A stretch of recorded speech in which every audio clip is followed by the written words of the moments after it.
Chingari became one of the top 10 grossing Indian apps in July of 2023. And this was both on Apple's India App Store and also on Google's Indian Play Store. And this was made even more impressive by the fact that at the beginning of 2023, Chingari wasn't even in the top 200 on the App Store. So what changed? Well, Chingari dipped their toes in the world of adult content. Some people have labeled it the Indian OnlyFans, and in a way, they're kind of right, but also not really. The comparison isn't perfect, and there are some subtle differences between these two business models. Actually, it's a totally different approach, and I'll be explaining that a little bit later on in the video. And before you do that, let's understand what made Chingari take this huge leap, especially in a country like India, where 18 plus or adult content is sort of in a gray zone, right? People don't like to talk about it. Yeah, Chingari has had a pretty wild journey. So it started back in 2018, and at that time, the company was completely different. Their focus has changed multiple times throughout the story of the business. So I want to go into that first and maybe outline the journey of Chingari so far. So they started with this content sharing platform in 2018, which was kind of similar to ShareChat, where you could create and share video clips, audio clips, GIFs, I'm not sure. GIFs or GIFs? GIFs. You say GIFs? GIFs, yeah. Not GIFs? No. And also you could share photos as well. So the focus at this time was on tier 2 and tier 3 audiences, and they were kind of billing themselves as this vernacular, India-centric app. I think the phrase that they were using was that they were building for India, right? Building for Bharat. Sorry, am I saying that correctly? Bharat? That's correct. Bharat. No, I think that's You're incorrect. trying, that's what matters. But then there was this unique opportunity that showed up, which was too big for them to pass. And that was that TikTok was banned in India in 2020, leaving room for basically anybody to come in and capture this huge market for short videos that TikTok had kind of pioneered in the Indian market. Now, Chingari obviously had this format already in their app. Like I said, there were a lot of different types of content that you could share on Chingari at that time. But once TikTok was banned, they really zeroed in on short videos as a focus for the app. So unfortunately for Chingari, they weren't able to make as big of a splash in this space as they were hoping for. They weren't able to secure their market position before YouTube and Instagram kind of took over with shorts and reels, and they had millions of users and billions of dollars that they could pour into this space and essentially dominate it. And Chingari was a small fish. They just couldn't compete with these giants no matter how much venture capital they raised. And so in 2022, they decided to move on. They thought this space is unviable for us. It's already too crowded with these giants. So let's try Web3. And at that time, Web3 was blowing up. People were buying NFTs left, right, and center. Grandparents who had no clue what cryptocurrency was were buying Bitcoin and Ethereum. It was crazy. It was this Wild days. Yeah, it was the Wild West. And especially here in India, where I think internet literacy is even lower than in the United States, right? A lot of people are getting online for the first time, and their first day on the internet, they're buying an NFT. Like that's just a crazy experience that a lot of people had. And of course, a lot of this was scams. They were like sort of people that were taking advantage of people's lack of information. And so the government of India swoops in and they decide to tax this sector with this capital gains tax of 30%. And that essentially forced most of the Indian cryptocurrency Web3 companies to move out, and a lot of them went to Dubai. And Chingari was kind of left in the lurch here. They had invested a lot into this Web3 movement, this pivot that they made into this space. They had created this GARI token, which was a legitimate cryptocurrency, this token. Then Salman Khan actually came on as a brand ambassador and promoted this token. But ultimately, Salman Khan himself could not save Chingari from the hand of the Indian government. And I'm not saying it was a bad move. I think ultimately that was the government of India protecting the people of India from these kinds of scams. And so Chingari decided, hey, we need to pivot. This is not working either. The TikTok clone didn't work. The Web3 crypto move didn't work. What can we do next? That's right. Like even after spending so much money, even after spending, I think $88 million, and gaining, I think, around 175 million users. That's like 17.5 crore users. I think that's like something like a third of the population of the United States right there. You're right. I would say half. Is it? US is 33 crore people, 330 million. Oh, wow. So that's yeah. half of US's population. But they had found no ways to sort of make money from these people. And like from an investor's point, you had put in so much money into a company. They had made so many pivots. Still, they have not figured out, a way to make sustainable amount of money. So I would say that was the time when Chingari was in a very tough spot. Yeah. And a lot of companies end up in this position, which in the world of startups is called the trough of sorrow, sort of like this low point for the company that 9 out of 10 startups fail to get out of, right? A lot of startups end up in the trough of sorrow, and Chingari was one of them. And actually, one of the co-founders of the company in May of 2023, Aditya Kotari, left the company. Also during this time period, Chingari had 248 employees, but of course they could see the end of the runway, and they knew that if they wanted to cut costs and actually survive as a company, they were gonna need to lay people off. And so they fired about 50 to 60 employees. And then the company was kind of in a position to make a pivot, but they were kind of desperate. They needed to come up with something quickly. And when you get desperate, you try everything that's in your hand to sort of see what works, right? And I think that was the time when you had rise of apps like Chamit, Tango, Azar, and LiveHub. And these apps, what they were doing is just facilitating these one-on-one video calls, and they were making millions of dollars. Like sort of private, adult-oriented video calls. Exactly. So mostly there were women like with their cameras on, and mostly the customers were men. And along with this one-on-one video feature, there also this virtual gift feature where users could basically send different emojis. And every emoji has sort of a certain token value attached to it, which could later be exchanged for money. And these apps simply took a cut and made a lot of money. So in a last ditch effort, Chingari did the same. They launched this one-on-one video call feature, and they already had GARI tokens to sort of facilitate that virtual gifting that I just mentioned. And it didn't take long either for Chingari to start making money. Only 3 months after they made this pivot, they were actually bringing in some revenue from the new feature set that they had built out for this unique and different use case that they hadn't tried before. And I just want to reiterate the business model here. So on the one side, the demand side, we have men. On the supply side, we have women. And then in the middle, we have Chingari, sort of acting as a facilitator, a broker between these two parties who are trying to have a conversation. And so in order to have that conversation though, the demand side, the men, and I'm generalizing here, but it is generally, that's the equation, men and women. The men are using their real world money. They're converting it into initially GARI tokens, but then I think they also changed to diamonds and the gifts that you mentioned earlier. These emojis essentially, right? So they're paying Chingari real world money through the app stores. So through the Play Store, through the Apple App Store.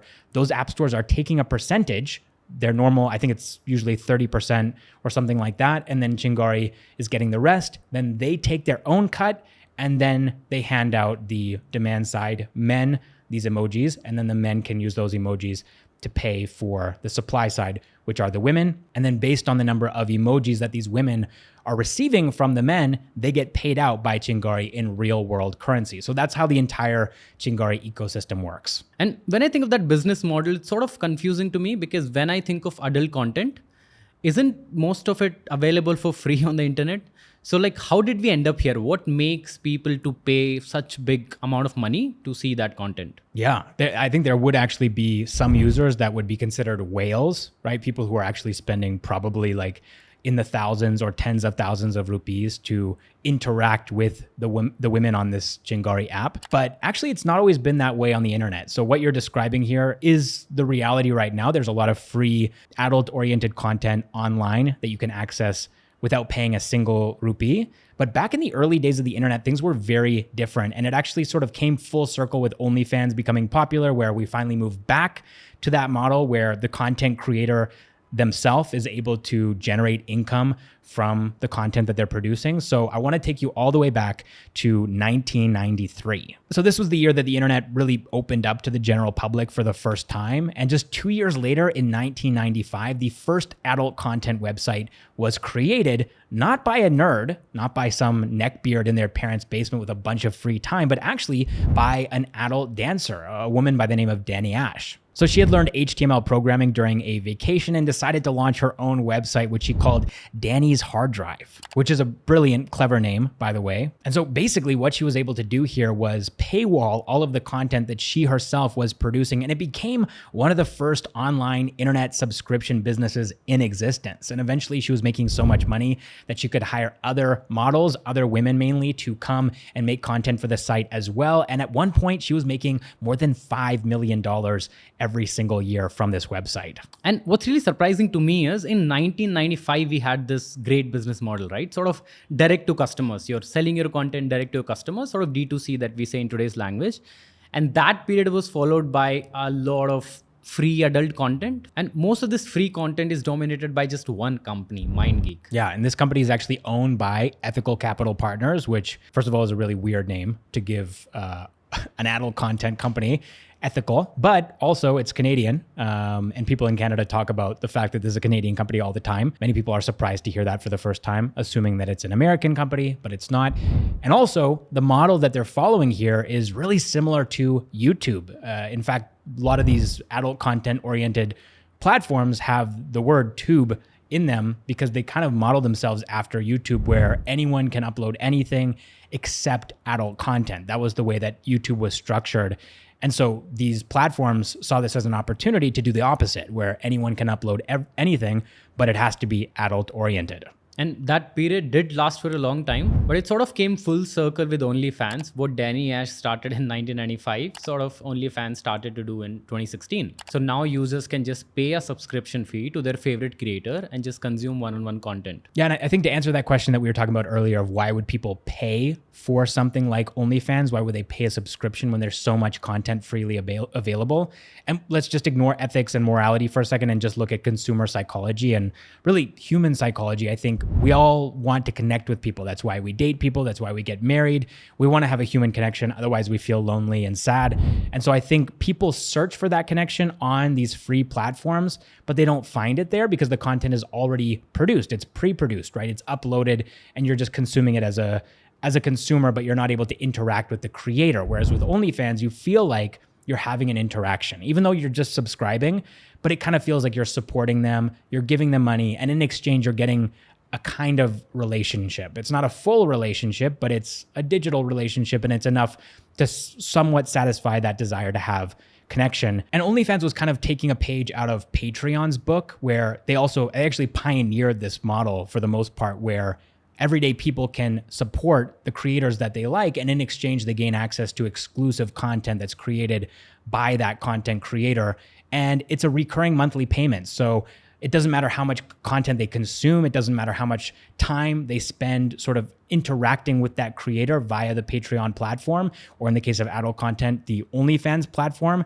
It's just a recurring payment. So you pay a fixed amount every single month, whereas Chingari is taking a different approach, but they're still facilitating that connection that people want to have, that online digital relationship between the supply side and the demand side.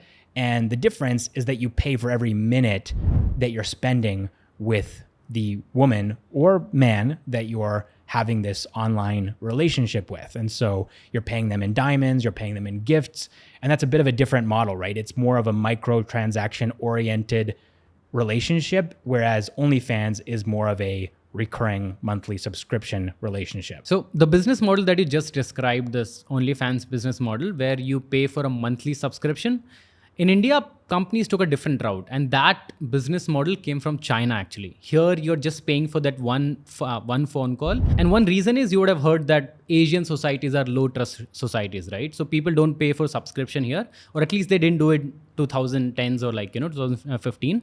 So instead of that monthly subscription, people don't know what it's there for them. They just paid for that one phone call, whether it's 100 rupees or 150 rupees. So that entire business model actually came from China. Yeah, and China is actually a really interesting market if you're looking at internet culture, technology culture, where they kind of leapfrogged the American culture of desktop first, laptop first, right? Everything was focused around computers. Whereas in China, everything kind of just accelerated in the direction of mobile phones. And it's the same in India. A lot of people, for the first time, the piece of technology that they own before anything else is a mobile phone. They don't get a laptop. They don't get a desktop. I don't know about you, but for me, growing up, I had this big PC, right? And that would sit on the desk and the whole family would use that one computer. Then eventually I got my own laptop. And then eventually I got a smartphone. That's what we call it in the West, right? Smartphones. Here it's mobile phone, mobile device. And so because of this penetration of mobile devices in China in the early 2010s, this thriving live streaming market started to appear, and it was touching every category. So in the United States, live streaming is really just thought of as a thing for gamers, right? People play games and they live stream, and that's the culture. Whereas in China, it's going into all these different categories: lifestyle, e-commerce, and of course also adult content. However, China is a little bit different too than the United States because there are stricter rules on this kind of content. And so these platforms actually had to come up with a workaround. And so they started offering private one-on-one video calls as a feature, which they were billing as a way to make friends and just hang out with people the way that you would get on Skype or Google Meet or any of these sort of normal video call platforms. But of course, the culture around these apps and sort of the flirtatious nature of these apps lended itself very nicely to having more intimate interactions during these one-on-one calls. But the way that they framed it and branded it was very benign and friendly and not adult in nature. And so the perfect example of this is iPay Chat, which was a video chat platform that operated in China. And I'm using the past tense here because they're no longer operating, but when they were specifically focused on Chinese users. So they weren't building this platform for a global audience, but this was actually the precursor to Chamit in India. It was created by the same people. The founder, Tong Yufeng, is kind of a difficult man to track down. His connection to Chamit isn't super easy to establish, but I was able to do that in a tweet thread that I posted recently. And actually, we'll put a link to it in the description down below. Yeah, and one reason these Chinese founders sort of looking at the Indian market is because of the entire crackdown that started happening in China around the same time, 2016. Because although these apps were making like a lot of money, but they started with this just friendly video calls, right? But then later turned into this adult 18 plus content. I mean, that's where things head, right? If you're not offering it for free, like a Google Meet or a Skype, then what's it there for, right? Why are you having to pay to have these interactions? It's because it's adult content. Exactly. And as Chinese government sort of started cracking down on this in 2016, India started developing as a major market for this. Yeah, Jio was launched in 2016, right? Yeah, and along with other industries like e-commerce or social media that Jio had revolutionized back in 2016, this sort of entire market that was yet to come, it did create a lot of potential customers for that. You had millions of these young men, especially, with access to high-speed internet and a smartphone for the first time in their life. And that's when we saw the arrival of apps like Chamit, which I think you're going to talk about next. So when Chamit came to India for the first time, they couldn't really follow the same playbook, the same formula that they had in China because live streaming wasn't really a thing in India at that point. The culture of live streaming that they had in China didn't exist here. And so they had to follow a different model and they chose to focus on dating. And dating became pretty popular, I think around 2015 here in India with platforms like Tinder showing up. And I think there were a couple of other Indian platforms as well. But even before that, I think the culture of online relationship creation started with matrimony websites. Even before 2015, I'm not sure if you remember that, maybe growing up, seeing those platforms show up in India. I have this hint of period when Tinder came to India. I don't know when it came to India exactly, but around 2012, 2013. But do you remember platforms like Shadi.com or? Yeah, everyone knows those. Is there one? Bharat Matrimony. Yeah. Yeah. I don't know anything about these platforms because I've never used them, but I've heard their names quite a lot. Yeah. So like marriage has always been a big industry in India. So these Shadi.com, for example, started in 95 or something. One of the first ventures of Anupam Mittal. But on the dating scene, I think before Tinder, there was no concept of especially online dating in India. Even the offline dating was sort of a Western idea, which came through Tinder, that you can actually talk to a girl online and then, ask them out. Girl or a guy. Yeah. And Tinder had sort of become a verb around 2013, 2014, as much as I can remember, because it had gotten so popular in India because this entire scene of online dating did not exist, that you can just meet someone and ask them out. And one major reason I would say is the entire socio-political thing in India. If you go to smaller towns, right, one where I grew up, until the age of, I would say, college, you didn't have like no options to talk to girls. If you go to a random school, you'd see girls sitting in one side and guys just, there's a clear partition there. So there's just no way to talk to a girl in your early teens or even I would say late teens. There's no concept of dating as such. Exactly. And holding hands, kissing in the playground, that doesn't happen. Are you crazy? No, because it's literally something that I saw growing up. It's common in Canada. Not in India. In India, you can't imagine a guy and girl holding hands in a smaller town in India. So this entire void, this loneliness that you mentioned earlier, it was sort of started to, fill by these apps like Tinder and Bumble. And although most people were not getting matches, there was a hope that you can create a website and then you'll match with someone one day, right?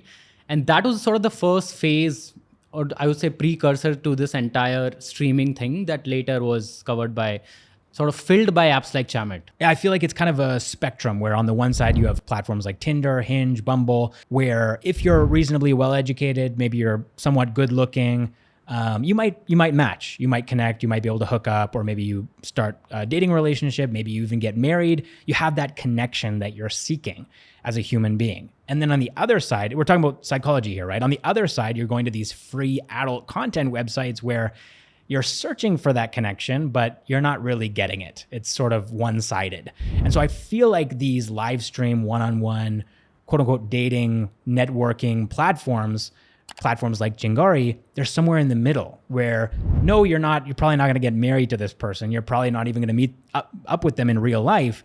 But for a brief moment, you're having this intimate connection with someone. So Chinese entrepreneurs, people like Tong Yufeng, who was the creator of iPayChat and then eventually Chamet, they saw this as an opportunity to make money. Sort of, I won't use the word exploiting, but capitalizing on this desire and this gray zone in the middle of these two categories. He built a platform, Chamet, to meet this need. Exactly. So these apps like Chamet, they sort of disguise themselves as dating apps, sort of a promise that you'll find a girlfriend. But in fact, what they were these live streaming apps where you had to pay to get into them. I just want to add there that there's rarely ever been a dating relationship that starts as transactional, where you're paying for the girl's time, that turns into a successful marriage or proper relationship later down the road. But these companies knew who their customers are. They were like picking up these men from small towns and promising them what they were looking for, right? And if you look at this ad that I found, find your girlfriend in a week. And when you sign up for these apps, you understand that you have to pay to, talk to that person. And to be clear, that ad is from L'amour, which is sort of a Chamet-like app that actually disappeared from the Indian market some time ago. And actually the gap that it left behind was what Chamet ended up filling. And Chamet was a very similar app. But the promise here, of course, is, again, connection, where men are thinking that they're going to end up with a girlfriend from this app, but eventually they empty their wallet, they have nothing left, and they have to sign off, and they don't have a girlfriend. And the girl that they were hoping was going to be in a relationship with them just continues sort of these one-on-one private chats with other people who are ready to pay them their income. Essentially, a lot of people are actually building their livelihood on these apps rather than going to the office and doing a normal desk job. Yeah, and now that we have understood what insecurities or what tactics these apps were using, we can sort of try and understand why Chingari found this entire opportunity so interesting. Yeah, so now finally we get to come back to the focus of this video, which is Chingari. And they had two sources of inspiration here. On the one side, they're looking at Chamet. They're seeing Chamet literally as the #1 top grossing app in the Indian Play Store. Chamet is making tons of money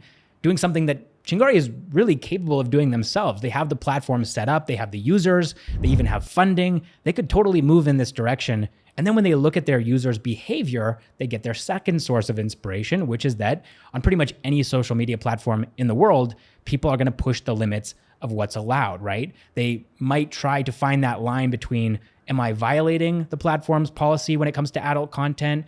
And how close can I get to that line? So it's men and women posting images or videos of themselves in really, it's suggestive content. It's borderline not safe for work, 18 plus content. We see this on Facebook, Instagram, like YouTube as well, pretty much any kind of content platform. This kind of behavior manifests. And in the case of Chingari, it was manifesting, but up until this point, they had been restricting that kind of behavior. And now finally they realize, hey, we're in this desperate situation. Maybe instead we need to embrace this kind of behavior. Yeah, and Chingari's co-founder, actually Sumit Ghosh, in a recent interview to Your Story, he actually admitted that their one-on-one this call feature, it was actually inspired by Chamet and Tango. And here is what he said. I told my product managers, look, there are these two apps, Chamet and Tango, with live streaming and one-on-one calls. Let's try and emulate that, because they have the kind of quality and production we aim for. I'm not denying that I use those apps as a reference point, but I still say Chingari is much more than that. And we'll actually come back to that much more than that part that Sumit just mentioned. But for now, let's continue Chingari's adult content journey. Yeah, I think this is a really interesting part to look at, kind of trying to unpack whether or not Chingari is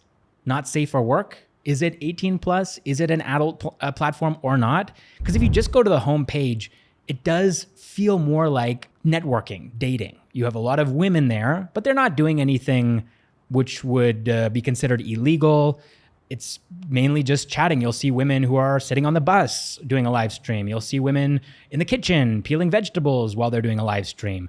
And they're probably able to make a little bit of money doing those activities while they're interacting with people who want to talk to them. But the interesting part, the ambiguous part, is what happens between these women and the men who they're chatting with in the one-on-one exclusive private calls, because that's a black box. Just like we can't see what people do in a Google Meet or a Skype call or any of these sort of private platforms where you can have a video call. You can, on those platforms, you can just take off your clothes and dance around. Google's not going to come knocking on your door and say, hey, that's illegal. You can't do that.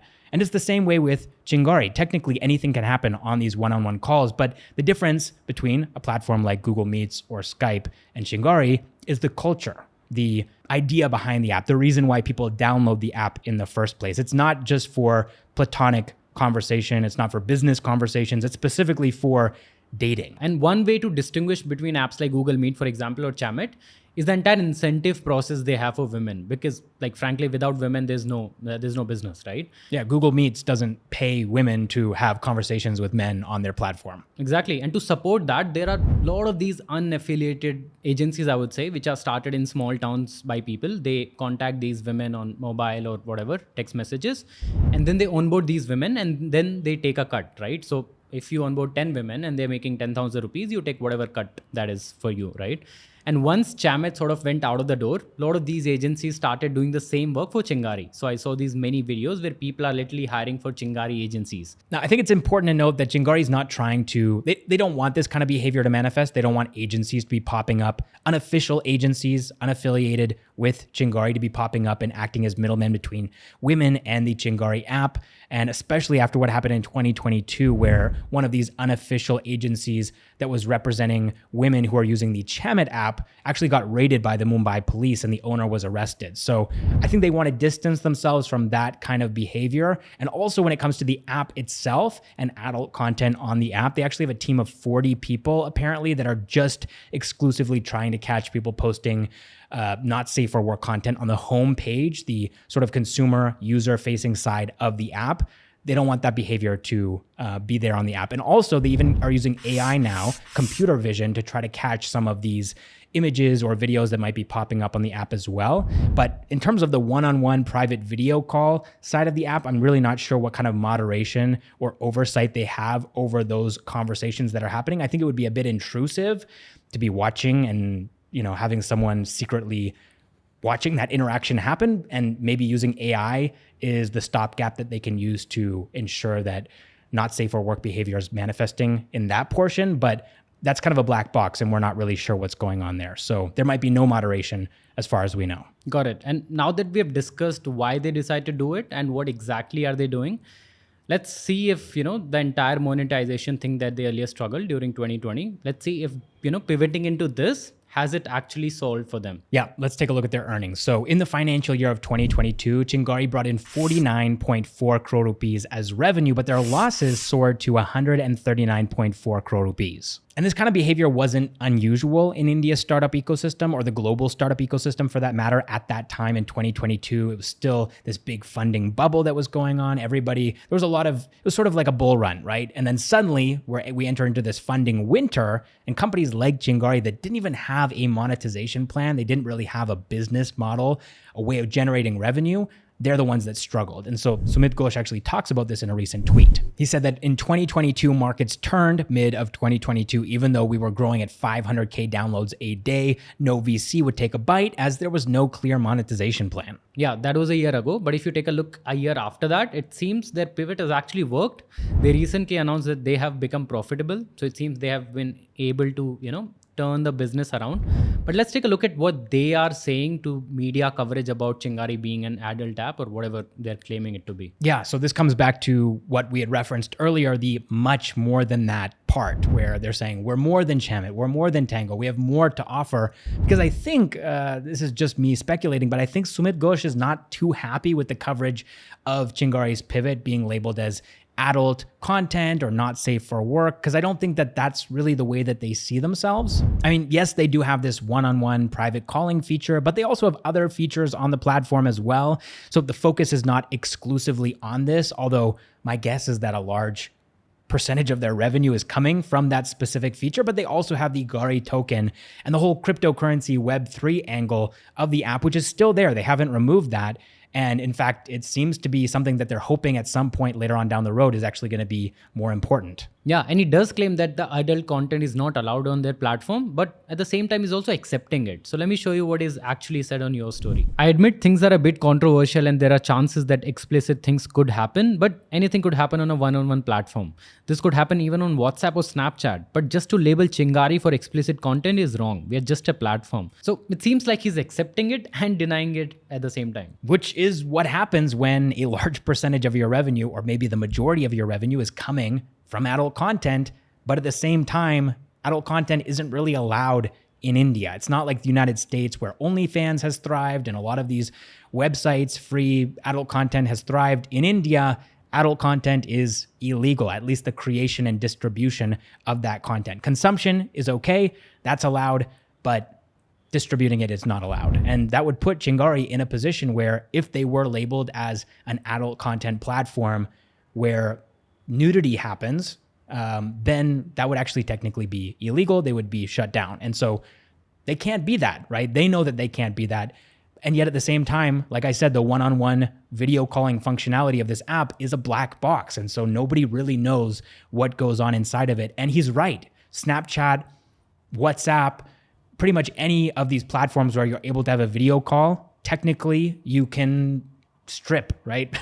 That's the reality. It can happen anywhere. It can happen in the real world too, right? So they don't really have a lot of control, but the thing is the culture of the app, and I keep stressing this, the culture of the app is the thing that lends itself to this kind of behavior manifesting on Chingari. So this is what I think is going to happen. This is my prediction. I think Chingari, whether they know it or not, is close to being shut down. I think that they will be banned unless they change their behavior, unless they change what their app is about. But if they change what their app is about, they lose their revenue, right? If suddenly the homepage of Chingari is not a bunch of women staring at the camera, smiling, and essentially saying, come and be a part of my live stream and then pay me for a one-on-one conversation. If suddenly it's more platonic and the emphasis is placed on, let's just make friends, and it's not about the adult angle at all, and there's no subtext, it's purely just to make friends and just to hang out with your friends, I think suddenly the number of people using the app is going to go down significantly. And so again, they're in this awkward position, but I think in India, in a country like this, with the government of India sort of really breathing down their neck, right? The laws in this country are not favorable to a platform like Chingari. I think it's just a matter of time before they get shut down. Or maybe the government of India acts and tells the Play Store, hey, you need to remove Chingari from the Play Store. They tell the App Store the same thing. And so Google and Apple delete the app from their platform instead to avoid the wrath of the government of India coming down on them. And the only way that they can fix the situation, in my opinion, is if they really lean into the AI direction, they really use their content moderation team, and they completely overhaul the culture of the app that is currently prevalent across the entire thing. If you go on the app and you look at the home screen, it's women, right? That's the culture. That's what they've created, for better or for worse, and irrespective of whether they deny it or accept it. Yeah, I have a different opinion. Sumit seems like sort of a never giving up attitude guy, right? He has turned around things for Chingari many times in the past and is hopeful that things that he's trying can create a successful model in the future. But I think this one-on-one video call feature, it is sort of bringing them bad reputation. And I'm pretty sure soon Indian authorities are going to take a look at that. What is this app that, everyone is talking about? And since Indian laws are sort of in the gray there, they have a higher chance of getting banned. So if they, really want to make it work, I think one solution could be they can headquarter in Dubai or US or Singapore. I don't know if Singapore's laws are that liberal. But US for sure. US definitely is a... Yeah, US could be that option. And I think Chingari has spent a lot of time in India, I think 6, 7, 8 years now, and they understand Indian habits. So they do have a good chance, that good opportunity to create that, that platform for India, but only if they take next few steps very carefully. Well, okay, so that's an interesting perspective, and I just want to quickly counter. I know the video is probably super long at this point, but the thing is that I think with the conservative culture of India, I've been pretty careful not to demonize Chingari in this video, because OnlyFans is a hugely successful business, billions of dollars, right? Creators on that platform are becoming millionaires just from the content that they're producing. So this is something that's tried and tested outside of India. The thing is that Chingari is trying to do it in their own way in this country, but this is not fertile soil for an app like Chingari. So I agree. I think maybe going to another country might be the solution here if they want to continue in this direction and stop being so indecisive. Are we adult only content? Are we 18 plus or not? Are we for networking, dating? They don't know. The public doesn't know, the government doesn't know. And when the government doesn't know, the government looks into these things. And they might not even ban Chingari. They might just tax that category. They might say, oh, well, we're going to add a 50% tax. And now every single gift and emoji and diamond that you send is, government is going to take an extra 50%, right? That's how these things seem to be playing out these days with the fantasy sports and gambling sector, with crypto and Web3 in the past. That would be my prediction. That's how they would try to kill Chingari and the Chinese companies and all the other companies that are operating in this space.